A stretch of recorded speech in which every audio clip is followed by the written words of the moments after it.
I tell the story, and I've told it here, I believe, he said, about the man who went on the fishing pier out in California, and he was watching the man catch fish. Yeah. Remember? Yeah. So he was watching the man catch fish, and as he watched him catching fish, he noticed something very peculiar, that every time the man would catch a large fish, a nice fish, he'd watch the man throw it back. And every time that he would catch a smaller fish, he would take the smaller fish and put it in his fish bucket and keep it. So he watched this, for a period of time as this man was doing this. So finally he worked up the nerve to go up and ask him.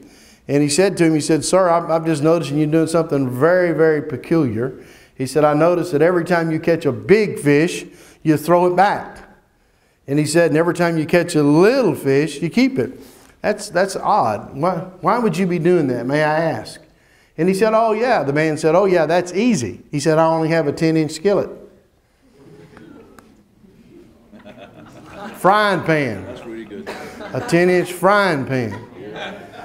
And that's what happens to us in our life, is we only have 10-inch frying pans. God tries to bring us big fish. He tries to take us horizontal, and we can't go there because we only have a 10-inch skillet. It's really good. Luke 5, in verse 36, "And he spoke a parable to them. No one puts a piece from a new garment on an old one. Otherwise the new makes a tear, and also the piece that was taken out of the new does not match the old. And no one puts new wine into old wineskins, or else the new wine will burst the wineskins and be spilled, and the wineskins will be ruined. But new wine must be put into new wineskins, and both are preserved." Now this is the verse, the reason that I read this passage is this part right here. "And no one, having drunk old wine,